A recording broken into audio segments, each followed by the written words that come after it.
నమస్తే. ప్రస్తుతం మనతో పాటు సీనియర్ జర్నలిస్ట్ జగదేవ్ ఉన్నారు. ఆయనతో మాట్లాడదాం. నమస్తే సార్. నమస్తే సార్, చంద్రబాబు నాయుడు ఇప్పుడు ప్రస్తుతం సీఎం అయ్యి కొనసాగుతున్నారు. అయితే ఇప్పుడు అంటే ఎలక్షన్కి ముందు సీట్లు త్యాగం చేసిన వాళ్ళకి అసలు ఏం చేయబోతున్నారు అనేది అందరికీ ఒక ఇంట్రెస్టింగ్ పాయింట్. ఇది అసలు ఏం చేయబోతారంటారు? ఖచ్చితంగా వాళ్ళకి ఎవరెవరైతే రెబల్స్గా మారిపోబోతున్నారు అనుకున్నారో వాళ్ళందరికీ ముందు ఆయనే స్వయంగా ఫోన్ చేసి బుజ్జగించి ఆప్షన్స్ ఆల్టర్నేషన్ చూపించారనే వార్తల్లో ఉంది. బట్ మెల్లమెల్లగా కొలిక్కి వస్తాయి.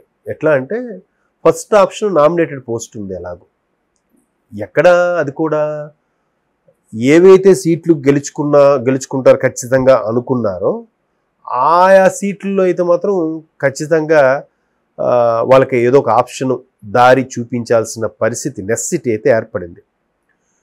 దానికి ఒక అడుగు ముందుకేసి పవన్ కళ్యాణ్ గారు ఎప్పుడో స్టేట్మెంట్ కూడా ఇచ్చేశారు. ఇప్పుడు పిఠాపురం వర్మ గారు ఎంత టీడీపీ కోసం ఎంత పాకులాడి గత 4-5 ఏళ్ళుగా టీడీపీ బ్యానర్లు కడుతూ టీడీపీకి ఎంతగా చేసిన వ్యక్తి పవన్ కళ్యాణ్ గారు అక్కడ నుంచి పోటీ చేస్తారనగానే ఒక్కసారిగా నీరు గారిపోయారు. ఉంటుంది కదమ్మా ఎవరికైనా. కాకపోతే అప్పటికే ఆయన తమాయించుకొని ఇచ్చిన స్టేట్మెంట్ ఏంటంటే, అంటే నేను అనుకోవడం, పవన్ కళ్యాణ్ గారు కాకుండా ఇంకెవరైనా అయి ఉంటే ఖచ్చితంగా ఆయన రెబల్ అయిపోయేవాడేమో వర్మ గారు. పవన్ కళ్యాణ్ గారు కాబట్టి ఓకే అన్నాడు. పవన్ కళ్యాణ్ గారు కూడా గెలిచిన తర్వాత ఆ గ్రాట్యుటీ చూపించడం కూడా ఏమాత్రం తగ్గలేదు. నేను వర్మ గారి వల్ల ఎంత మెజారిటీతో గెలిచానంటే బికాజ్ ఆఫ్ వర్మ గారి వల్ల అని చెప్పడం, వెంటనే ఆయన వచ్చి కౌగిలించుకుని మరి ఆయనకి సన్మానించడం, ఆయన తిరిగి వర్మగారు ఈయనకి సన్మానించడం, ఇవన్నీ చూసాము. ఇప్పుడు ఆయనకి ఎమ్మెల్సీకి చేస్తాం నెక్స్ట్ వర్మగారికి అని కూడా ఆయన ఒక సభలో చెప్పారు. ఎమ్మెల్సీ, టీటీడీ చైర్మన్, లేదా ఏదో ఇంకో BC corporation chairman, APIAC chairman, ఇంకొంతమందికి ఎమ్మెల్సీలు ఇలాగా ఇవ్వాల్సిన పరిస్థితి అయితే ఏర్పడేది చాలా దగ్గరలో. మరి అలాంటి నేపథ్యంలో చంద్రబాబు గారికి కొంచెం టాస్కే. ఎందుకు టాస్క్ అని అంటే, ఒకటి కూటమి 3 పార్టీలు. సరే బీజేపీకి పవన్ కళ్యాణ్ గారి దగ్గర నుంచి త్యాగం చేసి ఇచ్చారు కాబట్టి ఆ 6-7 సీట్ల వరకు పవన్ కళ్యాణ్ గారు ఆయన తలలో పడతాడు. బట్ ఎక్కువ సీట్లు పోటీ చేసింది ఈయనే కాబట్టి 133 కాబట్టి మిగతా సీట్ల వరకు చంద్రబాబు గారు హ్యాండిల్ చేస్తారు. ఇక్కడ ఇంకో వెర్షన్లో ఆలోచిస్తే చంద్రబాబు గారి కన్నా పవన్ కళ్యాణ్ గారికి ఎక్కువ తలనొప్పి. ఈయన పోటీ చేసింది 21గా, 175లో 21 తీసేస్తే 154 సీట్లు కాంప్రమైజ్ అయినట్టుగా. పోనీ అందులో ఒక 20, పోనీ 50 సీట్లు తీసేయండి, రాయలసీమ గెలవు అనుకుందాం. మిగతా 100 సీట్లు ఈయన కాంప్రమైజ్ అయ్యి ఇటు టీడీపీకి అటు బీజేపీకి ఇచ్చినవేగా. ఈయన 100 సీట్లు ఉండే ఈయన కోసం పాకులాడి తిరిగిన పర్సన్స్ ఎవరైతే ఉన్నారో, ఎవరైతే నాయకులు కార్యకర్తలు ఉన్నారో వాళ్ళందరికీ ఈయన ఇప్పుడు సర్ది చెప్పే ప్రయత్నం చేయాలి.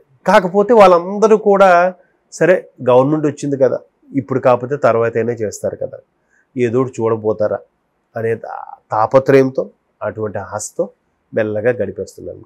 ఇప్పుడు ఉత్తరాంధ్రలో ఒక నియోజకవర్గం ఉంది, పేరు అనవసరం. అది టీడీపీకి మంచి ఫేవర్గా ఉండే నియోజకవర్గం.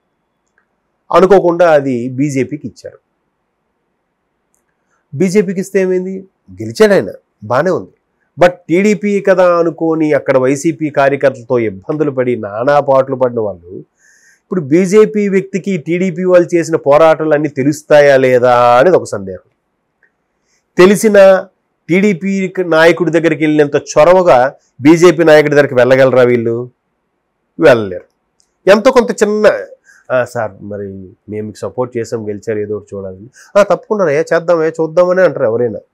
బట్ ఆ వ్యక్తి సదరు వ్యక్తి అంత సమర్థవంతంగా టీడీపీ కార్యకర్తలు కూడా చూడ్డా అనేది క్వశ్చన్ మార్కే. అటువంటివన్నీ కూడా తలకానుపుగా మారే వ్యవహారం అంశం అయితే ఉంది.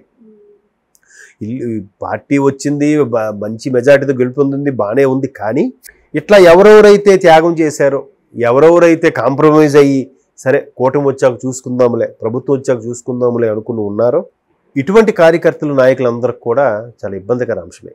ఇది ఓపిక పట్టి అలా చూస్తారు. మళ్ళీ ఎలక్షన్స్ లోపు ఏమైనా వాళ్ళు లబ్ధి చేకూరకపోయినా వాళ్ళకి ఏమైనా లబ్ధి చేకూరకపోయినా వాళ్ళకి ఇబ్బంది కలిగినా ఖచ్చితంగా పార్టీ మారడము, రెబల్స్గా మారిపోవడము, ఎదురు తిరగడము, ఇండిపెండెంట్గా పోటీ చేయడము ఇవన్నీ జరుగుతాయి. కాబట్టి ఇవన్నీ కూడా కొంచెం కత్తి మీద సామే. మ్యాక్సిమం నామినేటెడ్ పోస్టులని, లేదంటే జగన్మోహన్ రెడ్డి గారు చేసినట్టుగా ఒక 30-40 మంది ప్రభుత్వ సలహాదారులు గాను ప్రభుత్వ విప్పులు కానీ పెట్టాలి. మరీ వాళ్ళు చేసిన తప్పిదాలు వీళ్ళు చేయరని అనుకుంటున్నాను నేను. కానీ ఏదో ఒక ఆప్షన్ అయితే చూపించాలి కదమ్మా. పార్టీని నమ్ముకొని జెండా మోసిన కార్యకర్తలందరికీ కూడా ఇప్పుడు పిఠాపురంలో కానీ కొన్ని ఉమ్మడి తూగో పాగో జిల్లాల్లో ఏవైతే సీట్లు ప్రకటించిన ఈవినింగ్ రోజు చాలా వరకు తెలుగుదేశం జెండాలు కాల్చడం, రోడ్డు మీదకు తగలబెట్టడం న్యూస్లో కూడా చూసాం.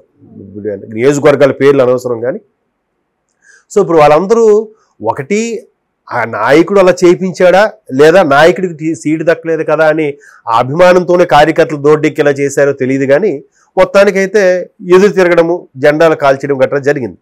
సో వాళ్ళందరినీ మరలా బాబు గారో లేకపోతే లోకేష్ గారో ఫోన్ చేసి బుజ్జగించడం, సర్ది చెప్పడం, బాబు మీరు గవర్నమెంట్ రానివ్వండి, చూద్దాం, ఏదో ఒకటి చేద్దాం, లేదంటే ఆ ప్రాజెక్టులు ఇప్పిద్దాం, ఇవి చేపిద్దాం. లేదంటే చాలా ఉన్నాయి కదమ్మా. జిల్లా పరిషత్ చైర్మన్ ఉంది, తర్వాత మేయర్ పోస్టులు ఉన్నాయి, టీటీడీ లాంటివి నామినేటెడ్ పోస్టులు ఉన్నాయి, చాలా పోస్టులు ఉన్నాయి. వీటన్నిటి కూడా అడ్జస్ట్ చేయొచ్చు. కాకపోతే అక్కడ జనసేన కూడా పోటీ పడుతుంది. బీజేపీకి కూడా అంత ఇవ్వాల్సిన అవసరం లేదు. ఎందుకంటే బీజేపీకి అంత ఓటింగ్ పర్సంటేజ్ లేకపోయినా దానికి సుమారుగా 9-10 సీట్లు ఇచ్చి 7 సీట్ల వరకు గెలిపించుకోగలిగారు. తరువాత లోక్సభ కూడా 6 ఇచ్చారు, 6లో 3 గెలిపించుకోగలిగారంటే బికాజ్ ఆఫ్ టీడీపీ జనసేన కలవడం వల్లే.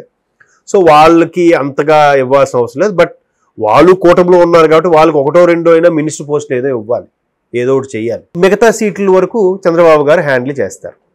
ఇక్కడ ఇంకో వెర్షన్లో ఆలోచిస్తే చంద్రబాబు గారి కన్నా పవన్ కళ్యాణ్ గారికి ఎక్కువ తలనొప్పి. ఈయన పోటీ చేసింది 21గా, 175లో 21 తీసేస్తే 154 సీట్లు కాంప్రమైజ్ అయినట్టుగా. పోనీ అందులో ఒక 50 సీట్లు తీసేయండి, రాయలసీమ గెలవు అనుకుందాం. మిగతా 100 సీట్లు ఈయన కాంప్రమైజ్ అయ్యి ఇటు టీడీపీకి అటు బీజేపీకి ఇచ్చినవేగా.